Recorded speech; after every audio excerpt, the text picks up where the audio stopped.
Jonah and the Big Fish. Jonah na nnukwu azụ. Nke a bụ Jonah. Jonah bụ ezigbo mmadụ, mana oge ụfọdụ ọ naghị ege Chukwu ntị. Jonah, gaa Ninive, gwa ndị ebe ahụ ka ha kwụsị ime ihe ọjọọ. Jonah o gere Chukwu ntị wee gaa Ninive? Mba, anaghị m aga ebe ọbụla. Aga m aga ebe ọzọ.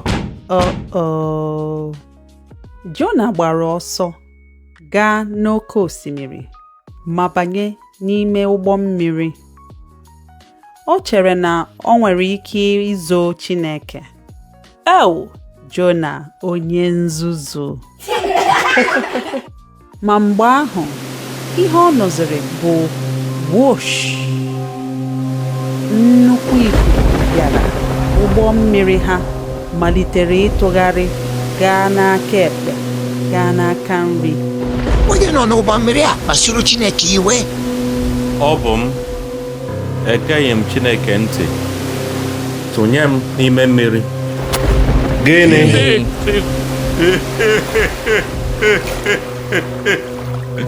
Ha tụbanyere Jonah n'ime oké osimiri ahụ, ma ozugbo nnukwu azụ loro ya. Jonah nọzi n'afọ azụ ahụ. Ọ dị ọchịchịrị ma na-anọ anọ ma na-esi isi ọjọọ. Chineke, biko gbaghara m. Aka m ege ntị ugbu a.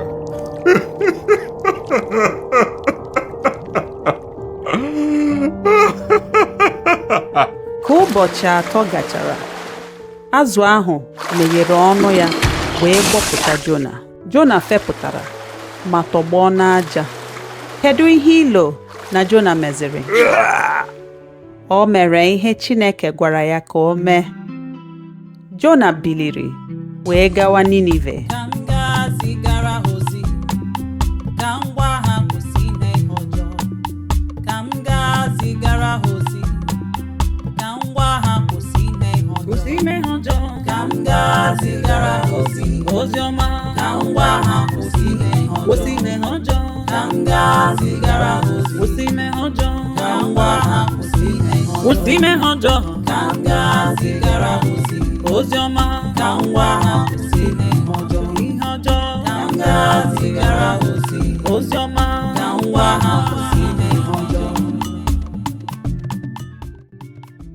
Jonah gwara ha ka ha bụrụ ndị obiọma ma na-eme ihe ziri ezi.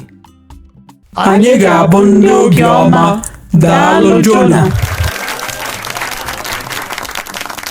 Jonah mụtara na ọ ka mma ige Chineke ntị mgbe niile, n'oge niile.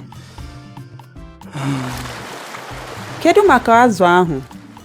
Ọ laghachiri n'oké osimiri ma kwee nkwa na ọ gaghị elo onye ọzọ.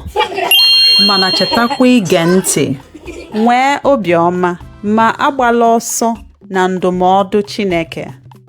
Akụkọ nke a agwụgo.